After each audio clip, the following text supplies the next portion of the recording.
Okay, Jeremy here, Jeeps Unlimited, 303-666-9020, jeepsunlimited.net, and I'm doing a frame walk-around video so you can see it as if you were here in person.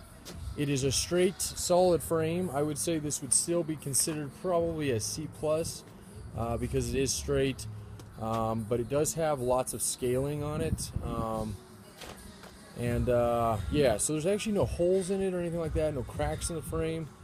This would probably make a pretty good candidate for a sandblast, which we do here. Otherwise, I would suggest you blasting it. If not, coat it heavily in a Pore 15 to prevent it from losing any more of its thickness, because it's going to have some areas a little thinner. It's discounted, so you know it might be a lot better than what you're dealing with. That's why we list stuff like this, because every once in a while we get somebody in the Midwest or East Coast that unsuspectingly bought something, didn't realize the frame was bad, and doesn't really want to spend $3 grand on a grade A frame. This is a factory frame. It will bolt on. Your tub will bolt on to it without any modifications. No drilling or anything like that required. It is a 4.0 or 4.2. Those 6-cylinder motors will interchange. It doesn't matter if you have either one. So 1987 to 1995. If you have a 4-cylinder and you wanted to use it on that, everything's identical except where the placement of the motor mounts. Those will need to be removed and then removed back to compensate for the shortness of the block. Otherwise, without further ado, let's get on with this. So solid back frame, nice straight there. These are your areas that your body is going to mount to your frame. There's bushings that go here. Those are in good shape actually, at least on the back side. We'll go down to the back. So this is above your skid plate. This is a pretty known area to rust. I just washed this. There's a little bit of standing water in there, but I'll dump it out. So it's sitting there. We put them up on their side anyway when we store them. So again, this would make a really good candidate for sandblasting. The inside of it is actually not bad. I did scope it to make sure, and then also you can just kind of feel it. It's not, you know, coming apart inside. What's probably happened is just where the metal, the factory paint has come off. This is factory paint here, but you can see where it's scratched here. Where that's come off, you know, you start getting that oxidation of the metal, which is that, and that's not bad. That's easy to get rid of. But then if you don't take care of it, it gets a little bit of scaling, which is what you can see there. Again, a wire brush will clean this up, but much easier to sandblast it and whatnot. We'll push out all the bushings if that's what you decide to do. Or you can call us and ask about that. This is a known area to get lots of scaling in. I don't know if I can get a better picture or video of that.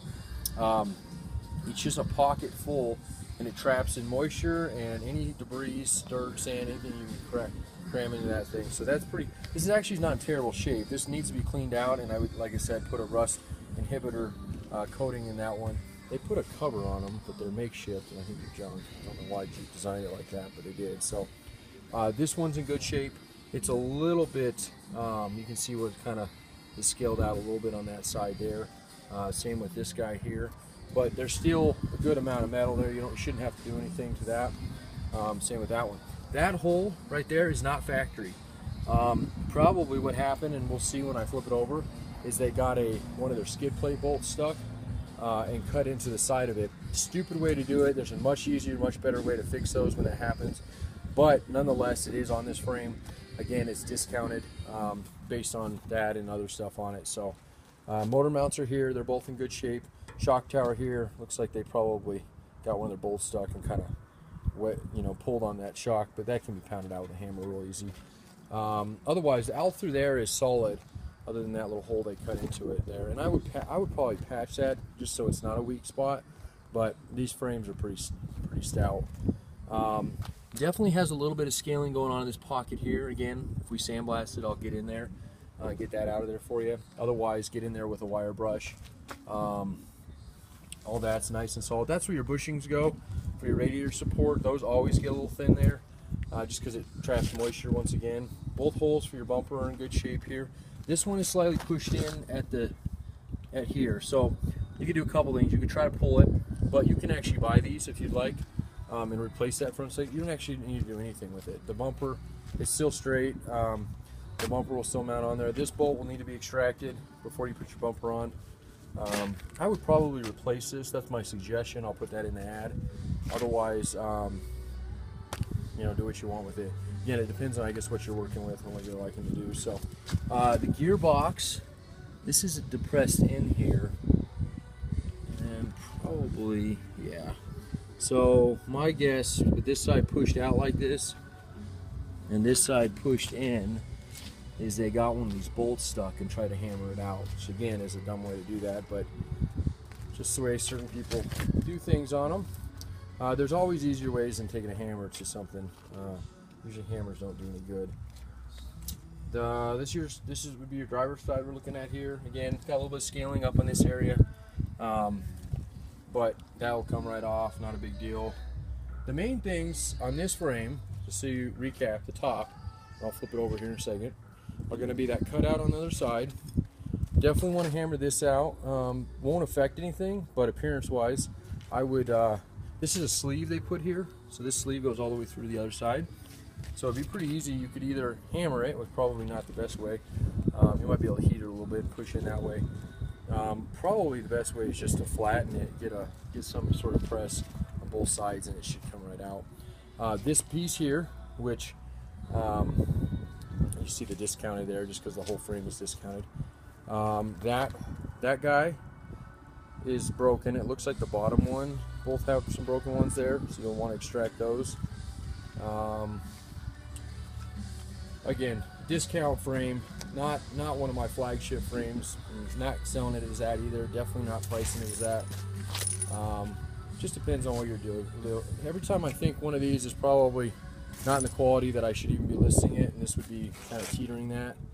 I get somebody on there that's got a lot worse of a frame, and you know, and a sandblast would do a lot for this frame. It really would. I mean, I got one in the side. You can see we're blasting right now, and you can see how. Let's see here. I can zoom into that a little bit.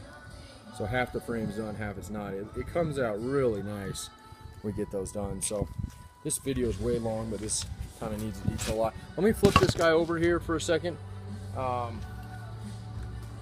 I'll show you the bottom side of it.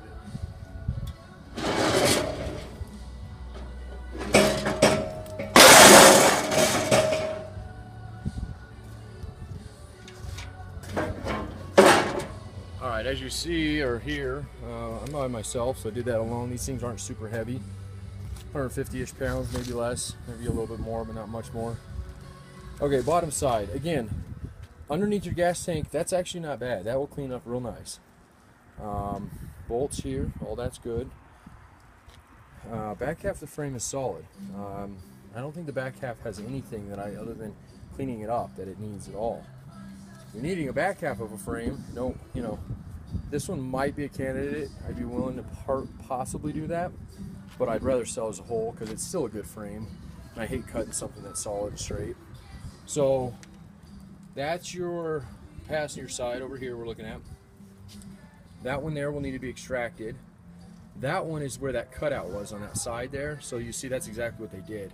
They probably did that with it and cut into it to remove the back. They have a welded nut in there. There's other ways to do that.